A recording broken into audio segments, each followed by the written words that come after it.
Alors les programmes, comme toujours, est dû à quelqu'un de très enthousiaste qui a convaincu les politiques à faire un bâtiment.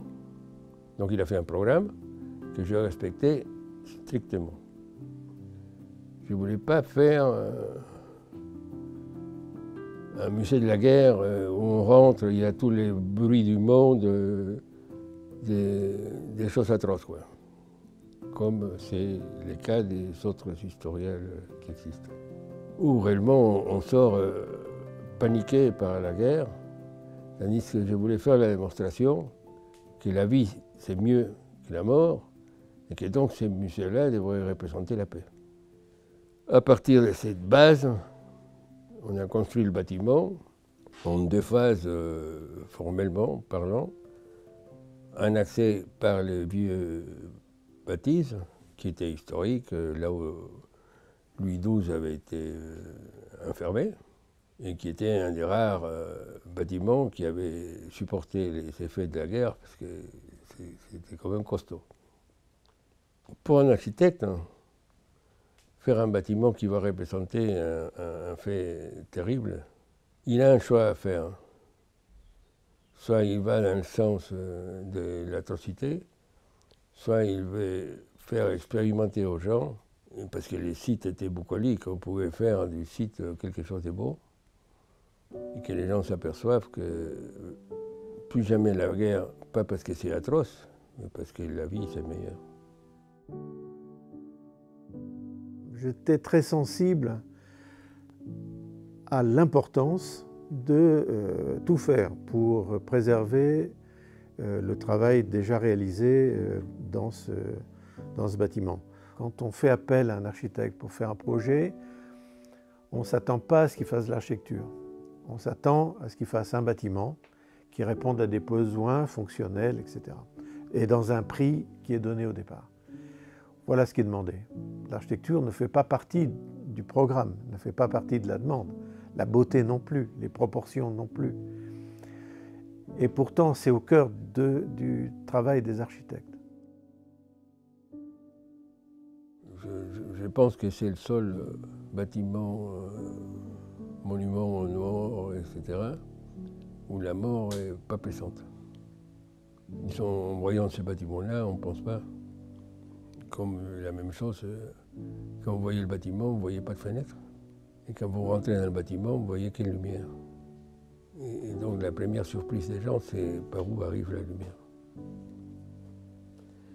Et donc on utilise cette traversée du vieux bâtiment jusqu'à la salle où il y a l'accueil comme une transition nécessaire pour oublier les problèmes du quotidien et rentrer dans quelque chose de plus sérieux.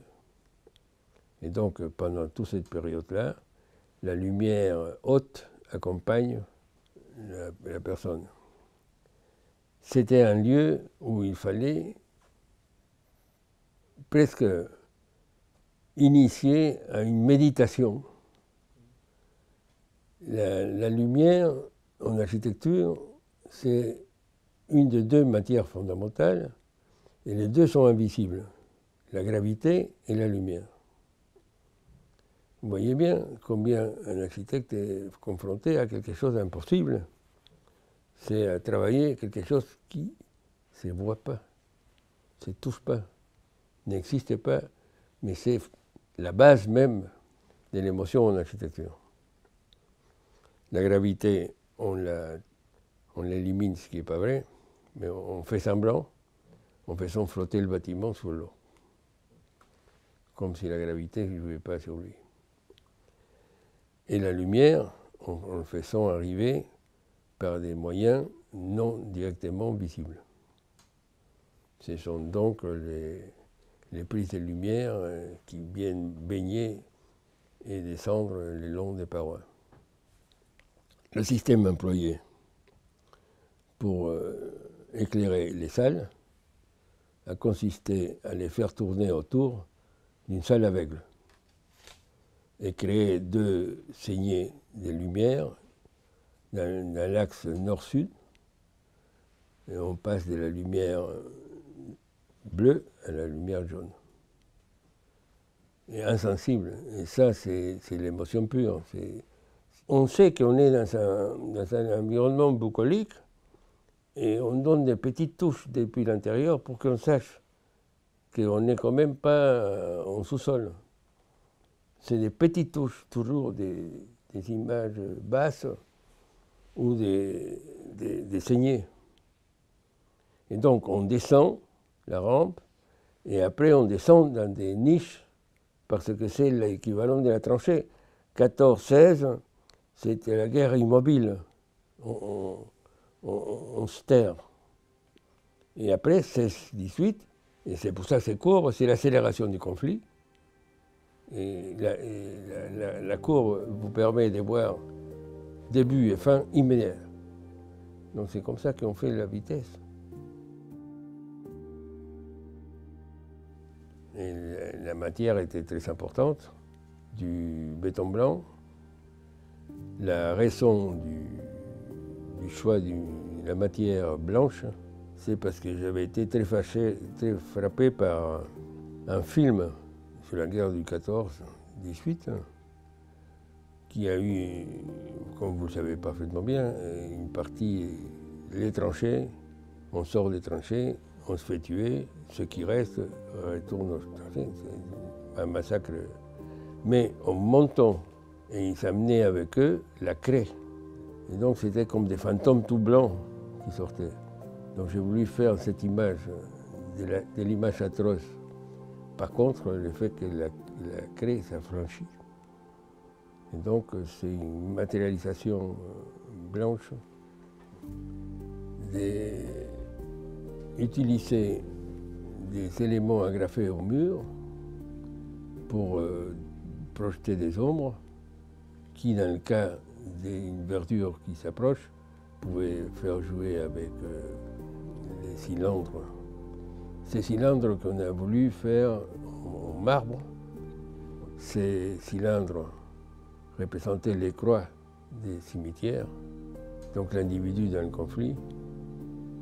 C'est-à-dire toutes les actions qu'on a menées étaient soutenues par une pensée réellement aussi importante que le bâtiment l'avait exigé. Non? Il était pour nous impossible d'utiliser le béton.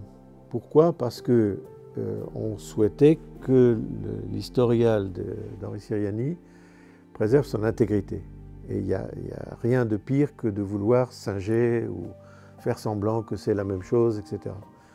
Donc il devait y avoir un langage autonome du point de vue de l'utilisation de la matière. Et après, la proximité du château et de la brique, vous voyez, fait en sorte qu'on avait cette idée d'utiliser un métal, mais un métal non pas brillant, mais pas peint, mais un métal qui reste nature. Donc on a fait ce travail de mise en valeur des fortifications par ce jeu de dialogue et de résonance entre la matière du château et la matière du bâtiment. Prenons l'exemple de cette salle. Les fondations de ce bâtiment-là sont dans l'épaisseur même du château. On a voulu, vous voyez, mettre les piliers en dehors et faire en sorte que toute la salle soit, comment dire, sans appui. Les appuis sont en dehors de la salle. Cette articulation, pour la même raison qui nous faisait hésiter à prendre du béton quand on a fait ici, nous a fait encore plus hésiter quand on était à proximité du bâtiment de l'Historial. Alors, on a utilisé un matériau qui était présent dans le bâtiment de Henri Siriani, qui était la brique de verre, pour avoir cet écho avec le bâtiment existant et en faire un objet qui soit suffisamment unitaire pour qu'il soit en liaison avec le bâtiment existant sans concurrence, sans entrer en déséquilibre. À partir de cette période-là, on a travaillé en relation parce qu'on était dans le bâtiment d'Henri Siriani, du moins on était en lien. Donc tout le travail de discussion, d'échange, de dessin qui a été fait entre nous et Henri, c'était un échange. Et l'architecture, quand elle intervient dans un site, elle doit intervenir d'une manière urbaine. Urbaine au sens de la ville, parce qu'on est dans un système de ville, l'extension de tout ce parcours, c'est au fond la prolongation de la ville de Péronne, mais urbaine au sens d'urbain, c'est-à-dire de la politesse. Dans l'urbanité, il y a le mot urbanité, il y a le sens de politesse. Donc, le travail de l'architecte dans un site comme celui-ci, c'est un travail délicat parce qu'on ne doit pas s'imposer, on doit prendre les choses qui existent et entrer en dialogue avec ce qui existe, si possible un dialogue qui n'est pas une lutte, qui est au contraire une mise en valeur des existants. Un architecte, fondamentalement, c'est quelqu'un qui ne sait pas pourquoi il a choisi d'être architecte. Et l'objectif principal, évidemment, c'est créer de l'émotion. Pour ça, il faut consacrer sa vie. Ce n'est pas quelque chose qu'on peut faire au coin d'une table. Même si les gens adorent d'imaginer qu'un architecte fait un crowbar et de là sort l'immensité de l'œuvre, c'est inexact. Je pense qu'il n'y a pas de talent, il y a culture et travail. Et le travail, c'est tout le temps, et culture, c'est tout savoir. Si on arrive à accumuler ces deux choses-là, l'architecture va suivre. La raison de la présence des architectes, c'est de rendre le monde meilleur, rendre la vie meilleure, rendre la ville meilleure, et rendre l'existant non pas meilleur, parce que quand on est dans un site aussi splendide qu'ici, c'est simplement le faire voir.